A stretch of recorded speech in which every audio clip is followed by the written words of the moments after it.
Yanayel, pour ceux qui ne connaissent pas encore cette belle fête, est une des plus anciennes célébrées dans le monde.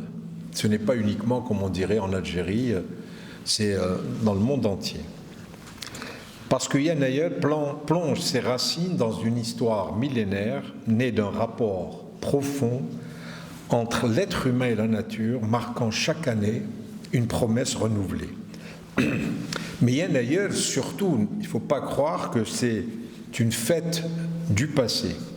Elle est vraiment une tradition vivante, transmise de génération en génération, portée par des gestes simples, mais tellement importants, des plats partagés, des paroles échangées et des vœux formulés.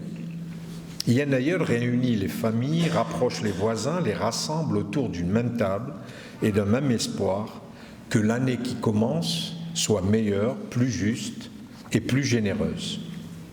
C'est pourquoi j'ai voulu que Yanayel, ici à la Grande Mosquée de Paris, occupe cette place, à la fois dans le cœur des gens, car elle parle à la mémoire, mais aussi à l'avenir.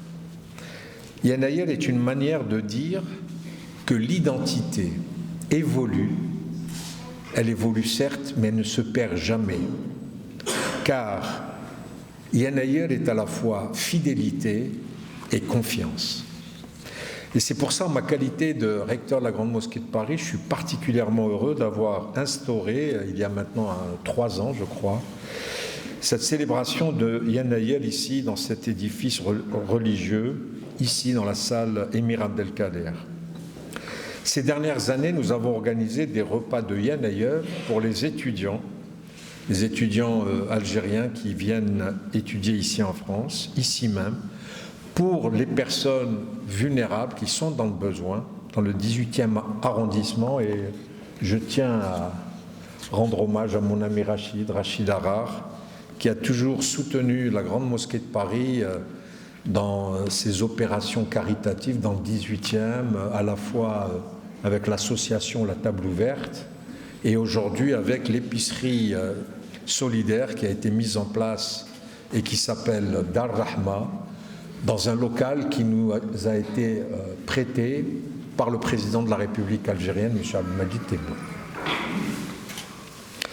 Nous avons également offert des moments de joie aux petits et aux plus grands grâce à des programmes spécifiques qui ont mis à l'honneur l'histoire, la culture, l'artisanat berbère.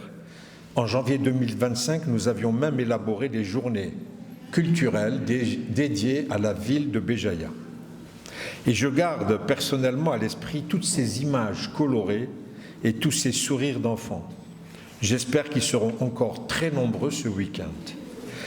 Et cette année, j'ai voulu vraiment marquer l'évolution de cette célébration en invitant notre cher artiste Hamzi Boubaker, à qui je demande de venir, que je tiens à remercier très chaleureusement. Ça va ? Avec lui, avec ses créations, déjà, nous regardons sur les murs de la salle, nous allons découvrir une autre forme de cet univers amazigh à travers le voyage que vous nous proposez de réaliser pendant ce week-end. Alors, il vous proposera ce voyage très sensible à travers l'expression artistique, ses peintures, ses contes, poésies qui viendront à la rencontre de notre public ce samedi et demain, Inch'Allah, dimanche.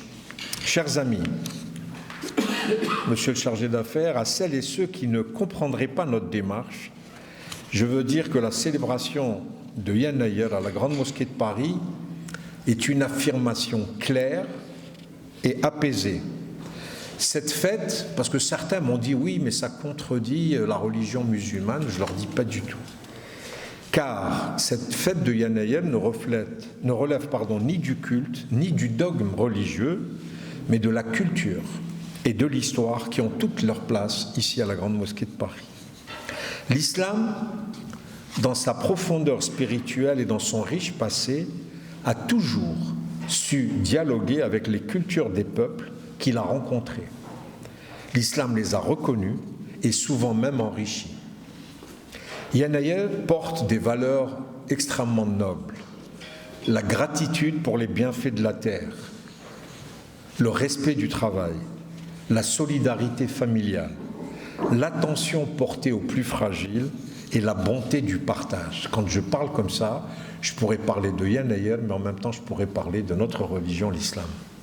Ces valeurs, effectivement, sont pleinement compatibles avec la religion musulmane. Elles en sont même, à bien des égards, des expressions concrètes. Et une telle célébration, je pense que pour nous tous, elle nous apporte beaucoup de bien. Yanayel est aussi un fil invisible qui relie les rives de la Méditerranée, l'Algérie, mon pays natal avec, vous le savez tous aujourd'hui, que je suis très très attaché à mon pays natal, l'Algérie, et la France, qui unit les souvenirs d'enfance aux réalités d'aujourd'hui, les langues héritées aux langues d'adoption. Yanayel permet à chacun de se sentir à la fois enraciné et ouvert, fidèle à ses origines et pleinement présent dans la société dans laquelle il vit. La Méditerranée redevient ainsi ce qu'elle a toujours été, un espace de circulation et d'échange. Alors, nous nous rappelons que nos histoires sont entremêlées, que nos cultures se sont nourries les unes des autres et que notre avenir peut se construire ainsi.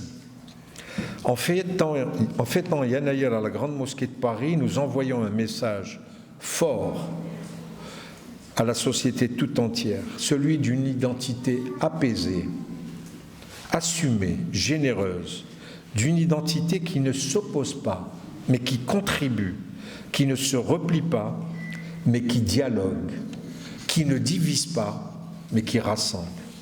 Que cette fête de Yanayel soit pour nous tous un moment de fraternité et de transmission, qu'elle inspire les jeunes générations à connaître leurs racines sans craindre le futur dans leur société où la diversité devient une richesse lorsqu'elle écrit un horizon commun de paix. Alors je vais dire la fameuse formule parce que beaucoup considèrent que je suis kabyle, alors je vais, sans me remettre en cause l'expression Asgaz, comment on dit? Amegaz. Asgaz, Amegaz. Bonne année à toutes et à tous.